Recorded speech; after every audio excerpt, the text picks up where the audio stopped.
I made a row quilt. Here's how I did it. It's easy. So it's nice having a very long table. I can put the strip on my table, and I have the strip is about 10.5 inches wide because I'm putting a double row of flying geese on it. And you see a red line down the middle. All I did was use my long ruler and my chalk pencil, and I drew a line down the center of the strip. Because when I sew these pieces on, I want to make sure that the seam here is along the red line. And then I know that it's going to be straight and even. So here are the strips on the wall. I have 2 more strips to finish, and then I will sew the strips together. Okay, so here I am. I'm going to sew these together. You see there's just the batting and the piece of quilt square. And I've lined up the seam here on my red line. All I need to do is just anchor these. So I'm starting with one end, regular stitch length, sewing it onto the batting.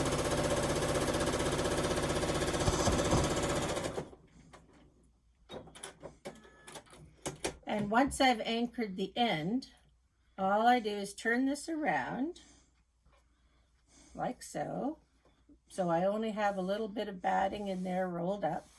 I smooth this out with my hand, making sure that the seam is on the red line. Then I take the next piece, and it's going to go next here. So I've made the V pointing up, and this one, the V is going to point down. And I haven't really tried to coordinate any colors of these. I just had them all laying on the table, and I picked up 7 for my row. And if I start my row with the V up or the V down, it really doesn't matter because it's an uneven number of squares in the row, and I can turn it upside down if I need to.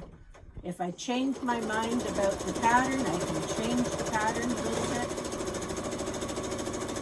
But all I do is sew the 2 right sides together, 1 row of stitching, then I flip this one over, keeping the seam on the red line, and I just smooth it out with my hand. See, the V goes up and the V goes down. So next I'll just pick another one.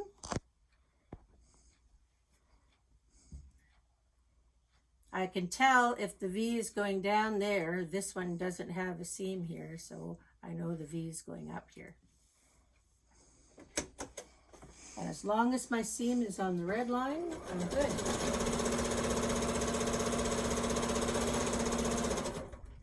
Now, once I get all of these sewn to the piece of batting, I have learned a very neat trick to put the backings on. You notice that I've got extra batting on the outsides. That's going to be very important in the next step. But generally, I would say I'm in love with this process so far.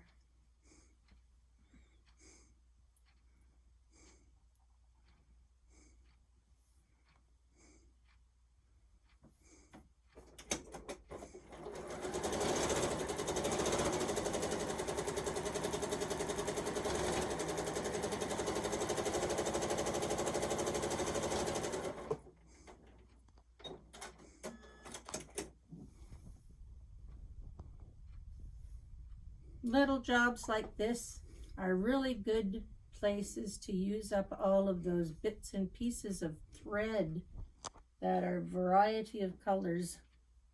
because the thread is only going to be sewn and seen underneath at the batting. So I've got orange on the bobbin. I was sewing something with orange the other day, and I put too much thread on the bobbin and I didn't need that much, so I'm using it up. Orange is not a color I use as a quilt backing very often. Oops. Talking and not doing what I'm supposed to do. I didn't put the other piece on top. That happens a lot lately. I start talking about something and I miss what I'm supposed to be doing. Like driving into the right place when I'm supposed to be driving somewhere else.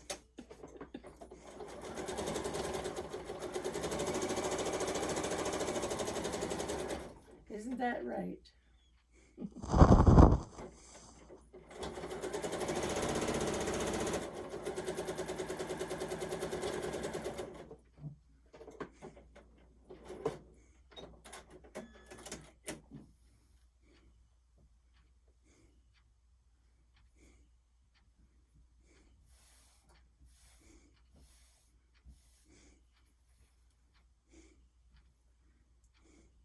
It's lots of fun too.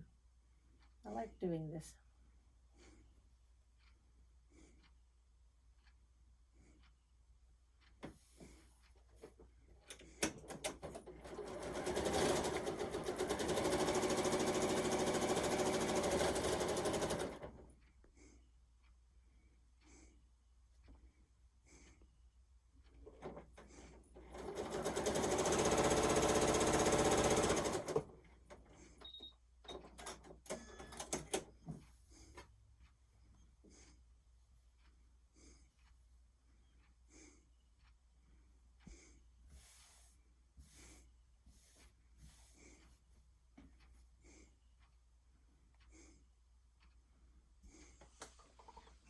One more.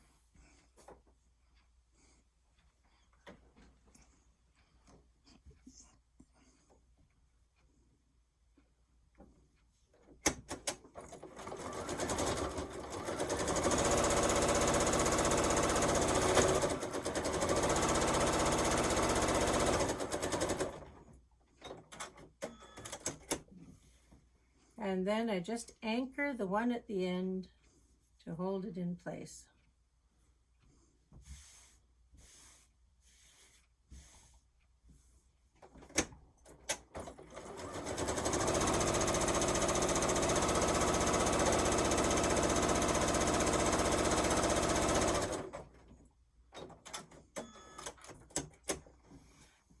So when I sew the backing on, I will do some quilting in the V's here and just go through and do a row of quilting to attach the backing easily. And then because it's only 10 inches, let's see, 9 inches across here with the seam allowances, that's really enough quilting in here to be secure. So I really like this. I have one more to do. This one's going to go along the wall. The last one done, if I think I want to change any of the positions, I can move a whole strip up or down. It won't be very difficult to do. And here's the piece of fabric I've selected for the backing. And it's a multicolor with a stripe, and that stripe is also going to be the same stripe that I use here. And you'll see how it's going to work. I think it's just going to be a fantastic way to make a backing for this, and quite easy too. I'll finish this one, do a little moving around and trimming, and cut a few pieces of backing, and I'll show you in a few minutes what I'm going to do. So I've started quilting the strips, and what I did was I set the piece of, start again.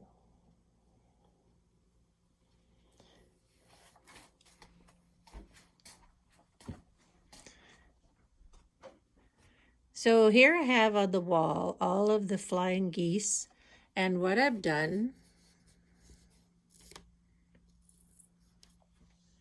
is sewed 2 strips together in a row, and I placed a piece of batting behind it, making sure there was a 1/2 inch of batting all the way around the outside. That is going to be important for putting on my backing.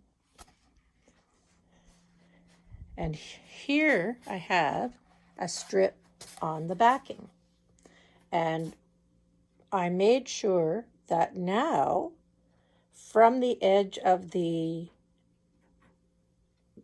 flying goose piece, there's the 1/2 inch of batting that is extending, and from here to the outside is 2 inches.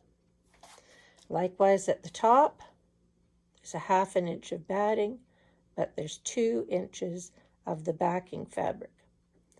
And when I've got this positioned on here, what I'm doing is quilting it through to the back. And when I'm quilting this flying geese, I'm just basically going along the line of the V shape. And likewise, I'm going to quilt along this line. So this one is quilted. And here are 2 that are quilted, but I have joined them together. Now, the way to join them together is this piece that is extending out at the side. I mark the line here. No. Here's the piece extending out the side, and I'm going to join this line with this line here. Lift this up, sew them together, and then when that is sewn together, I'm going to fold this down onto the front and stitch it over. So it is joined. It is joined right here down the center, and that extra piece is now folded over, and I've stitched it down on both sides of the quilted piece. And this is the first time I've tried this method, and I think it's working out all right. I used a fabric with a stripe in it for the backing, and that helps me to keep the line straight. But they're pretty straight all the way down. It just is the way it's sitting down here on the table. That looks a bit crooked, but it's pretty straight all the way along. So it's just now a matter of put the backings on, do a bit of quilting, sew them together, and the whole thing should be done pretty fast. I'm liking the way this is going. So I'm going to sew the other rows together today. So here's what I've finished so far. I think they're starting to look really good, and it was really easy to sew together. When I pin on the next row, I always have the raw edge towards me because it's easier, and I put the new strip on top, the one that is a single on top. I have the lines easily marked, but normally I put the edges together. I did measure 2 inches from the edge of the block to the raw edge of the fabric. So they should match quite well. But what I do is I take a pin, straight pin, I poke it through all the layers right at the end of a seam, and I look on the other side and check that it comes out at a seam. And then I know I can just pin those together.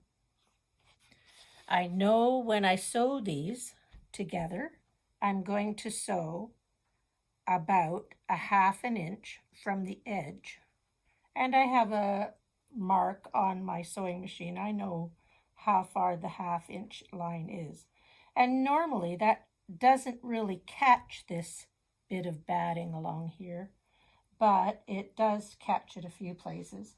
And in this instance, there's not quite any batting there, and I do want some, so I'm going to just cheat and pull a little bit, stretch it a little bit, so it comes out below the flying goose block here, so I can at least have some in the seam allowance that I'm going to make.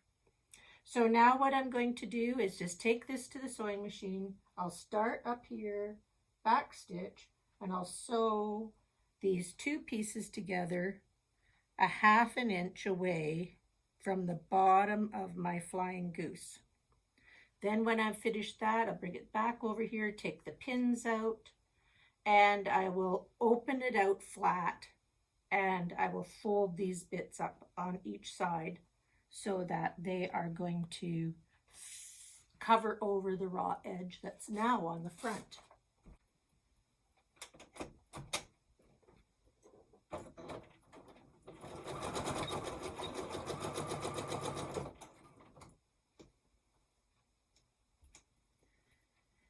Because I do have the pins in here, I'm going to take them out as I go across.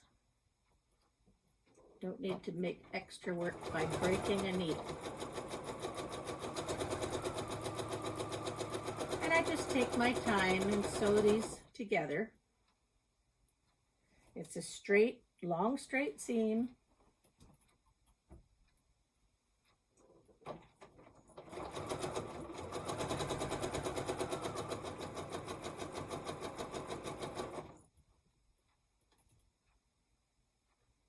And I can also take the safety pins out that I'm holding them together with. I don't want them to move around, that's for sure.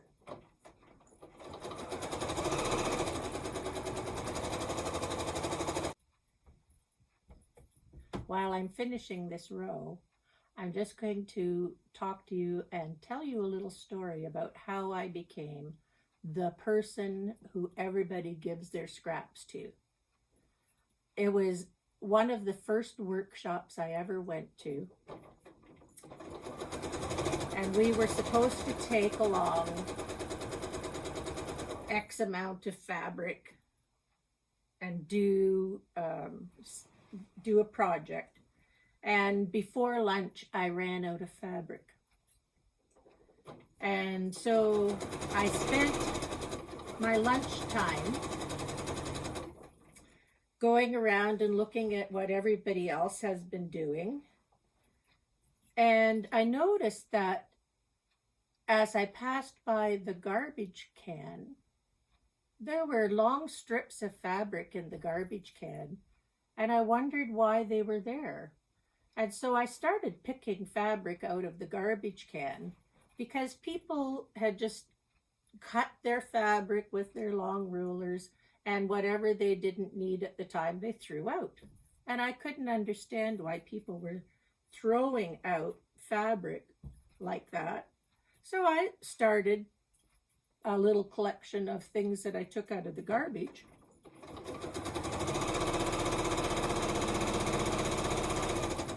And I made 3 more blocks of what I was doing, improvised quilting, improvised sewing. And I made 3 more blocks.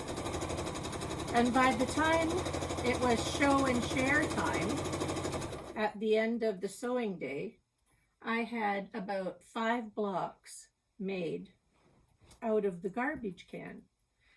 And I held up the blocks that I had made, and somebody said, well, that's my fabric. You have the same fabric that I do. And nobody really noticed me taking things out of the garbage. But by the end of the day, they all knew that I was a garbage picker. And they sort of felt sorry for me, I guess, and said, oh, do you need scraps? I've got lots of scraps. And they gave me almost a bag full of scraps by the end of the day. And I came home and made a whole bunch more squares with the things that they'd given me that they didn't really want. And at the next meeting, somebody came over to me and said, I've got a little bag of scraps. Do you want them? And I said, sure, I'll take them. Even if I didn't like what it was, I would cut them up into squares and put them into boxes and bins and start collecting. Some people gave me fat quarters. They gave me strips. They gave me leftover jelly roll strips. They gave me all kinds of things because they just didn't want them. They didn't want to have to think about how to use them, I guess. But I enjoyed the variety of fabric that I was getting because I wasn't going to be able to buy all that fabric. I didn't have the kind of resources to buy that much fabric at the time, and I wasn't sure that I was even interested in being a quilter at that time. But I got so much fabric given to me over the years. When somebody was clearing out Aunt Bertha's attic and somebody else was downsizing, they said to Linda, give it to Linda, she'll take it. And so I would get all kinds of things given to me, and it was really nice. And right now I'm sewing mostly with things that people have given me. I buy myself backings. Sometimes I buy batting if I want a full piece, but if I just need strips, people give me strips of batting. It's a wonderful thing to be able to use the resources and not send them to landfill. That's my mantra. Don't take fabric to the landfill. Give it to somebody else who wants to use it. That's how I became. Give it to Linda, she'll take it, and I do, and I make lots of quilts. And for the most part, I donate the quilts. I like making them, but I don't need to have 50 quilts in my cupboard. So here I've sewed this row. And now what I do is I lay it out on the table and look at it from the front. That was an easy seam. Pretty easy sewing those together. I have a nice flappy bit here. Now I take out the pins on the side because I don't want them there anymore. No more pins. Oh, here's one. Anything close to the seam I take out. I learned with the first couple that it's good to press this seam open. The first one I did was a little bit skewy, and that's partly because there's a little bit of batting in the bottom caught into some of the seams. But it doesn't take more than a couple of minutes to just press that open. I just finger pressed the first one, and now I'm actually pressing them with an iron. And I'm not holding it down very fast and very long. So I just use it here on top of my table. I just want to get a nice pressed seam here. While I'm taking this time to make a little request, if you haven't already subscribed, please subscribe and give me a thumbs up. I would really appreciate that. I use my iron quite a bit when I'm doing quilting. I like to have nice crisp edges, and it makes it a lot easier to sew with. There's a little bit of a twist here, but I think that'll be all right. There. Now I do use pins again. Here I make sure I'm going to have my seam, a nice even seam. I put pins to hold it on both sides. And I have chosen a stripe, so it does make it a lot easier for me to keep this line going straight and even, and that illusion, that's a good thing. If this little line was all sort of skewed, it would be harder for me to accept it. So I like to see that line on the surface. And I do pin this one. I don't pin very much in quilting, but I do pin this. Another little press before I sew it. But all I'm going to do then is just sew down this side, and I'll sew down this side. And these flaps that I've got here, these seam allowances that I have here, cover over perfectly. And they come to the top of my V. I make sure that I see the top of my V. The underside seam edges, raw edge, as long as they cover the underside raw edge, I'm pretty happy about that.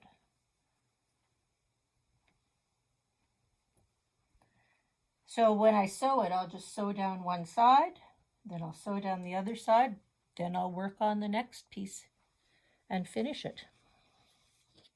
So maybe it is a time saver to do this, because I might not be happy with a line that's crooked or wavy, and I'd have to take it out and redo it.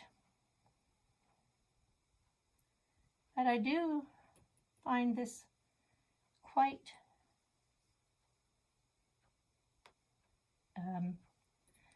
it's not heavy for me to be quilting this. Each piece was just a strip, and that was an easy thing to do. And putting these rows together hasn't seemed to be a very hard thing to do. It's not heavy because the main weight is off to the side, and it's on my table, so it doesn't fall off my table, because I have a lovely big table. So that's pinned. I'm just going to give it a little bit of a press, just to see how I like it. Should be okay. Just lightly press it, just to give it a bit of a crease. I like to sew down the row closest to me first, because then I can get rid of those pins before I do the other side. But I just sew very close to the edge. When I get to a pin, I pull it out.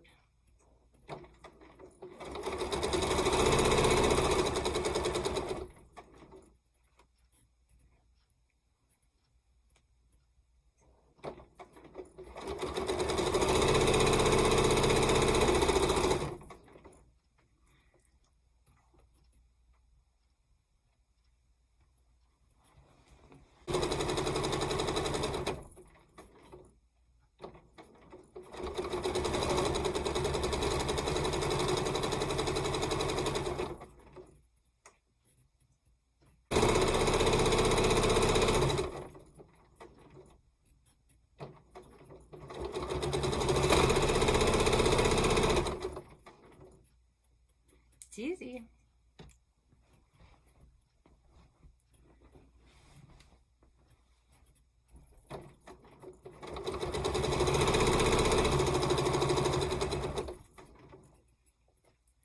So ever since that initial time when I was picking things out of the garbage, I certainly have been blessed with the generosity of my friends and quilting buddies and people in my quilting guild. It's been a wonderful journey using all of the scraps. And sometimes I take a quilt to a show and share, and somebody says, "Oh, those are my blocks. You did a good job. putting use those blocks I didn't want anymore. And I'm very happy about that. Sometimes people say, I never would have thought of using them like that. Now I wish I had them back. It's always interesting to hear what people say. But I still like doing it, and I still am happy to make use of the things that people give me. There. Second side. This is easier because I can just pull the pins out a little easier as I go along. And now I can see where I want to fold that a little bit more, because I want to see the top of the V. For me, so I like to keep it for the second row, because then the pins are all gone from this side, and I can easily, with my finger and thumb, just fold it a little bit more and get the raw edges inside. It works a lot better for me. So here's a big wow. But whatever you decide to do, you know, you have to be happy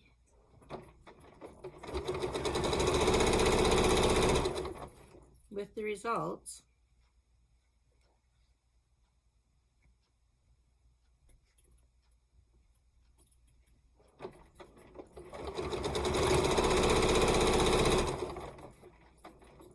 It's a bit pokey, I know.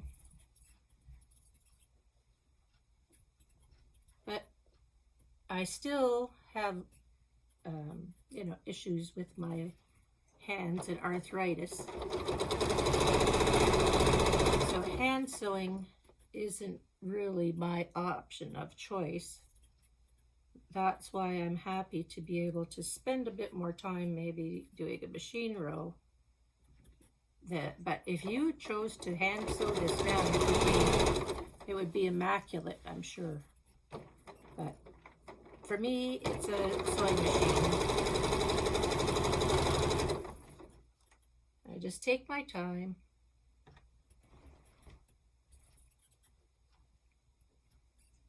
Let it work for me.